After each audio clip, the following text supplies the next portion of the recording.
Hello, I'm the Nostalgia Critic guy. Remember it so you don't have to. We all have those holiday specials we love, even if they're not really the best.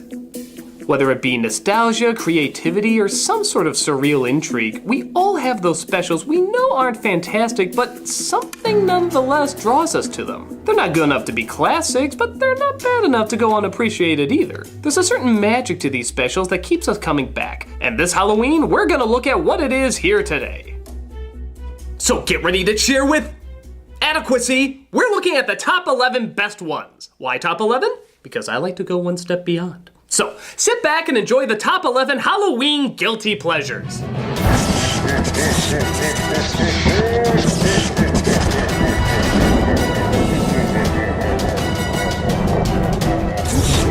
Number 11. Tiny Toons Night Ghoulery. The reason I put this one so low on the list is because, well, it's mostly pretty good. Released shortly after Tiny Toons went off the air and Animaniacs was catching on. In fact, there's even a few cameos from him. Give me the brain! Obvious nature of this pun belittles us all. This satirizes every ghouly thing you can think of. Night Gallery, Twilight Zone, Casper, Edgar Allan Poe, Nightmare Before Christmas. Anything and everything Halloween. And the writing is some of the show's best. These satires are right up there with Mel Brooks or the Zucker brothers. For example, they do a parody of the Spielberg film Duel, about a trucker who randomly tries to kill a guy. When the driver looks in a bar to see if he can spot the trucker, he actually spots the truck itself having a drink. That is incredibly clever. There's also introductions to classic literature with some of the best visuals the show ever pulled out. The attention to detail in what they're satirizing is beyond obsessive. It's amazing how similar they are to the original source material. So you might be wondering, why is it on this list at all? Well, a few sketches maybe are a little too smart for their own good. Like the Terror at 20,000 Feet parody is literally nothing but Star Trek jokes. Get it? Because it's Star Shatner? Even some of the impressions are a little hard to get. I'm still not sure who this is supposed to be. You ever wonder what exactly they mean by more? Tim Conway? All three of my fans who remember him? Nevertheless, it's not nearly enough to take away from appreciating this fun collection of beautifully animated zaniness. The misses are minor, but the hits are just too good to overlook. As of now, there's sadly no DVD release of this special, but if you can hunt it down on VHS, do it. It's definitely worth the search. It's time to do adventures, and that's all we've got. Tito's costumes sure were hot. Number 10. The Halloween That Almost Wasn't. This is about as low budget as TV specials get, but they do still manage to make the most of it. Dracula summons all the famous movie monsters together for Halloween, but the witch is fed up with Dracula's treatment of them and goes on strike if he doesn't start playing nice. He refuses, leading to a wild goose chase of him and the other monsters trying to force her to change her mind. It's about as silly as it sounds, but what makes it enjoyable are the performances. This isn't any kind of great writing, but everyone's dedication to their character is really something to be admired. Judd Hirsch does a surprisingly hilarious Dracula voice. I will get even with you for this, Igor, if it takes me 1,000 years. And I know how to make you live that long. And Mariette Hartley is great as his cynical nemesis. Out of my way, Shorty. To say it's laughably cheesy would be an understatement. It ends with a disco party, but it's surprisingly heavy on atmosphere and even manages to get in a few laughs here and there. For something obviously intended for little kids, there's just enough bizarreness and, of course, love for Halloween that makes it a fun little goofy tale. It's like a G-rated Monster Squad. Which is strange, the adult film stars kids but the kid film stars adults? But you get the idea. If you're in the mood for something awkward, but enjoyably awkward, this is definitely worth a watch. It's one of those days I wish I was dead. And stay dead. Number 9. The Pumpkin That Couldn't Smile. Yeah, that's Raggedy Ann and Andy who star in it, but to its credit, it turns out a very laid-back and kind of likable short with a lot of great fall visuals. An overbearing aunt keeps her nephew in for Halloween, ruining his fun, so our two ragdolls decide to bring Halloween to him by finding a glum pumpkin who feels unwanted. I know it sounds pretty lame on the surface, but throw in animation great Chuck Jones into the mix, as well as some legendary voice actors, and it turns out an enjoyably cute product. There's lines that certainly aren't laugh-out-loud funny, but are still clever enough to know there was more effort put into this than there really needed to be. And tomorrow we'll go to the museum and look at the rocks. Why couldn't I have been an apple? People don't expect so much out of apples. Little giggles like that and the pumpkin crying seeds are nice little touches that aren't needed for a story like this, but still add a little extra. The best way I can describe this special is mellow. It is just so mellow. Everything goes at a very relaxed speed. Even the chase scene in the middle is much slower than most cartoon chases go. But there's something kinda chill about it, and I mean that actually in the best way. It's not trying to punch you in the face like most Halloween specials. It's more enjoying a beautiful autumn dawn, just admiring the colors and the environment. I don't know, if you're in the right mood, it's actually pretty cool to check out. By no means a masterpiece of animation, but just comforting enough to warrant a quick watch if you got the time. I could have gone in another line of work. Been a pie or something. Number 8. Witch's Night Out. An odd special to say the least, but it's 70s odd.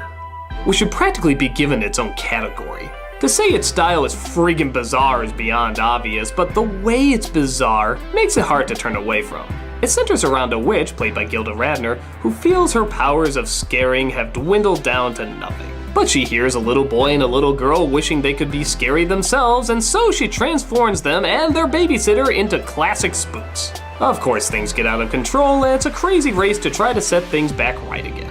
Everything that makes this special unique is the time period it was released in. I mean, look at it. How could this come from any other time period but the 70s? From the groovy music to the squiggly designs and even the voice acting being really weird. I hate Halloween! Blah. Yeah, malicious. It's in a world all its own. Something about these kind of specials have an almost hypnotic power to them. I remember watching it not thinking it was really anything great, but at the same time, I didn't want to change the channel. I never felt like I was being manipulated or sold anything. I just felt like a crazy person was telling a crazy story in a crazy way. And oddly enough, I was curious how crazy it could get. It's not too trippy that you can't follow it, but it's also not too bound to the world of the normal. It's just cosmically insane enough to hold one's interest after coming off a sugar high every Halloween. That's Halloween, witch magic Halloween. Number 7. Corpse Bride. People are kind of split on whether or not this is a good movie, but no one can deny it's dripping with gothic atmosphere that made Nightmare Before Christmas a classic. The story about a young man who accidentally proposes to a dead bride is refreshingly original, as well as refreshingly strange. It's nice to see a story like this that feels a little bit like a fairy tale but isn't a reboot or a remake. It's something completely out of the mind of someone else. The look also very cleverly satirizes the Victorian era as showing it being more dead and unlively than the world of the dead. An interesting idea that you don't really start living until you give up everything you thought mattered. With that said, it is flawed, with a boring villain, bland leads, and sometimes clumsy delivery. It's strange too that I find myself getting more expression out of Jack Skellington, who has no eyes, and yet so little expression out of Johnny Depp's character, who has huge eyes. I think that's because even though they're big, they change very little, and once combined with a tiny mouth that also allows for very little expression, you don't get much variety out of their reactions, which makes them harder to relate to. But, like I said, there's still a lot of great stuff that makes it worth a glance. It has new songs from Danny Elfman, a lot of great actors, and naturally, it looks amazing. This is one of Tim Burton's best looking films, and that's saying a lot given his lineup. Flowing animation and original subject matter makes it maybe not Coraline or Paranorman, but still an interesting flick to check out.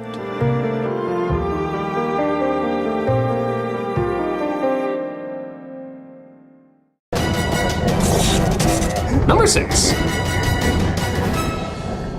Grinch Night. As much as I've praised Dr. Seuss, I'll be the first to say, just like anyone, he didn't always turn in gold. Grinch Night was a follow-up to The Grinch Who Stole Christmas and tried to become a staple of Halloween the same way the other one became a staple of Christmas. It didn't really work. The story made little sense, it was hard for younger kids to follow, and it just didn't seem very focused. However, that doesn't mean a lot of really cool things didn't come from it. Seeing Dr. Seuss take on a dark fall night during Halloween is about as awesome as it sounds. And the whole last third is just an acid trip into the tricks and frights that the Grinch is going to unload on the town. It's about as trippy as it gets and might even get a few scares out of little kids, which I think is the idea. The imagery is surreal and breathtaking. This is obviously an excuse just to get out some dark and twisted artwork, but it's so wonderfully creative that you're kind of okay with it. Look at this stuff. Who else could come up with this but Dr. Seuss? The short's not terrible by any means, it just doesn't feel like it had a reason to exist. But for what it's worth, it's one of the most amazing looking pointless outings ever. Definitely feeding you some visual eye candy. Watch the opening for atmosphere, stay for the trip out near the end. It's a Grinchy Grinch time, to say the least. I wouldn't go out on a night like this for $1.50. Number 5. Garfield's Halloween Adventure. What can you say? It's Garfield. How can you go wrong with him? Shut up! It's our favorite fat cat roaming the town trying to get candy while coming across a band of ghost pirates searching for their lost stolen treasure. The pirates aren't even really that scary, but the time they take to build them up by having a creepy old man tell their story is just the right amount of corny and creepy for most kids. But that's not what makes it rewatchable. What brings us back is Lorenzo Music as Garfield. I swear that voice is so infectious at being both lazy and energized at the same time. Candy. Steady yourself, Garfield. He has the cranky cynicism of an adult, but the greeny hyperactiveness of a child. Dogs have to help cats go out and get candy, and if a dog does a good job, he gets a whole piece of candy of his very own. The special also has a lot of little funny touches too, like how many various ways they can show a monster disguised is really a monster disguised. The one thing he's not is a scary cat. The animation is low budget and sometimes the timing can be off, but there's just a passion and a love for Halloween that makes it hard not to put on again. Always good to celebrate this time of year with a little orange and black. Nice touch. Number 4. The Halloween Tree. How often do you come across a Halloween special that actually teaches you something? Well, that's exactly what this one does, and it surprisingly does it very well. Based on the story by Ray Bradbury, the soul of a friend is lost on Halloween night, and it's up to his friends to try and get him back, along with the help of a ghoulish creature played by the late Leonard Nimoy, though you would never recognize him. It's old time, children. Ancient times. As they travel through time of Halloween's past, they come across the origins of their classic costumes and figure out how it got associated with the holiday. And as you'd imagine, it's actually pretty interesting. On top of that, for a Hanna-Barbera production, it looks pretty good. We always associate Hanna-Barbera with the Flintstones and cheap animation, but here, the backgrounds and shadows are so crisp and so clear, allowing for a lot of great Halloween imagery. Does it have problems? Yeah, it can be really corny and a little too obvious, as well as kind of repetitive. Just count how many times this kid says, "oh my gosh." But the payoff is certainly enough to give it some attention. It's great to enjoy all the awesome things about the holiday, but it's also good to know sometimes where they came from. And the special shows that in a very inventive way. In a world where education can be scary, this is a special that tones down the frights and ups the learning. But amazingly, in a good way.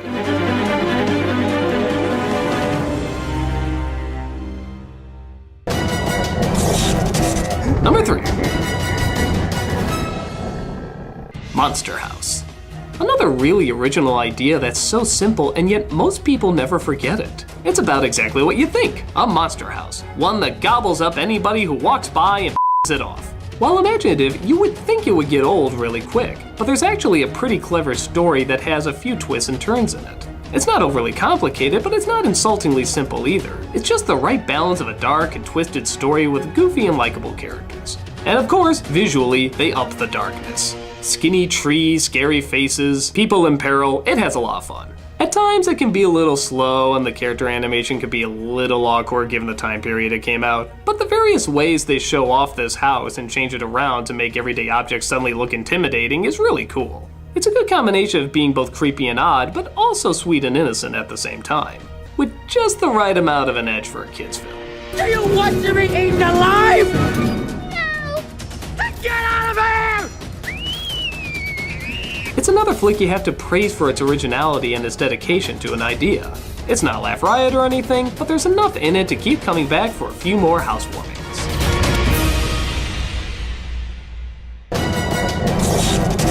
Number 2. Trick or Treat. So on the one hand, there really isn't a lot to this movie. It always feels like there's better twists and executions that an anthology of Halloween tale could deliver than this. They're kind of predictable and not always the most original. But with that said, Trick or Treat is just straight up Halloween. When you really think about all the horror films that we watch on Halloween, there surprisingly aren't that many that have much Halloween in it. Even Halloween doesn't have a whole lot of Halloween. It's actually kind of odd. But with this movie, it's in every corner. Foreground, background, werewolves, witches, trick-or-treaters, ghosts. This movie is just crawling with Halloween. And on top of that, they know how to shoot Halloween. Everything looks warped and strange with a lot of great angles and dark shadows. But there's also a fair amount of color in it too. The right colors, Halloween colors. If you were to ask me what this film was about, I probably couldn't remember very well. But if you were to ask me what it looked like, I can just tell you it looked like Halloween. I guess it's kind of like the Halloween 3 of its day. Not much on scares, but a ton of sugar-coated visual madness. They even throw in some new monsters, like this killer trick-or-treating kid is actually kind of an original idea. Most movies, it's the trick-or-treater being chased. It's not usually the trick-or-treater doing the chasing. It's hard to know what else to say about it. It just obviously loves the holiday as much as the rest of us do. And it's hard to fault it for that. I appreciate it for it. It really is a fun flick to watch, if only just to watch it. You could put it on mute and still get a satisfying surge of Halloween from beginning to end. It just fills you up with that awesome feeling while still having that intense edge. It's not a perfect film, but it's a perfect exploitation of everyone's favorite night.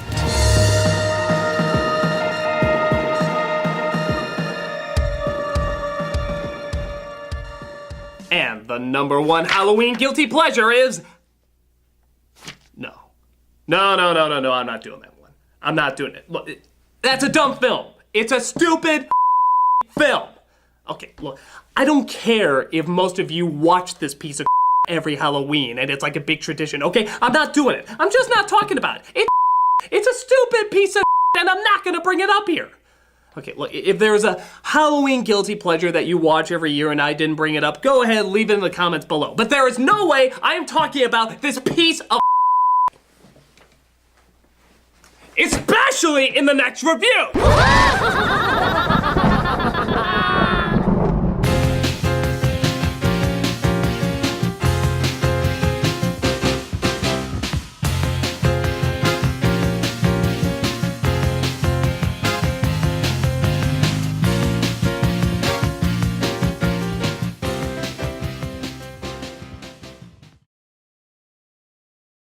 Hey guys, Doug Walker here doing the charity shout out. As some of you may or may not know, one of our former producers, Lindsay Ellis, recently lost her father to Parkinson's disease. In lieu of flowers, she has invited people to make donations to the Michael J. Fox Foundation. So that is the charity that we are doing this week. The Michael J. Fox Foundation, as many of you know, is a foundation trying to make breakthroughs in curing Parkinson's disease. They try to raise awareness, they try to get more information about the disease to people who don't know that much about it, but most importantly, they put their research to work. They use it to try and make new drugs to help people with the disease, they do everything in their power to try and create easier ways of living with it. They have fundraiser after fundraiser and all sorts of events that get in so much money and get so much work accomplished, but as you know, we're still not at the point where we can cure it yet. There have been so many stories of so many people that have gone through so much hardship from this disease. The pain so many of these people have to go through is so emotional and so gut-wrenching, but at the same time it's a reminder of just how real this disease is and how hard we have to work to find a cure for it. Michael J. Fox has done a wonderful job drawing attention to this cause, getting more and more people involved, and on top of that, if you go to their YouTube site, you can see what they do with their time, where all the effort and money goes into. Just spending a few minutes watching a few videos, you can see this is definitely a good place. A place where people work endlessly to try and get to a day where we can live without this disease. It's something people should never have to go through, and so many people are trying so hard to create a world where they don't have to go through it. So please definitely take the time to check out the website, look up some information, watch the videos, see the good work that they're doing, and take a part in helping by making a donation. This is a cure that can happen with your help.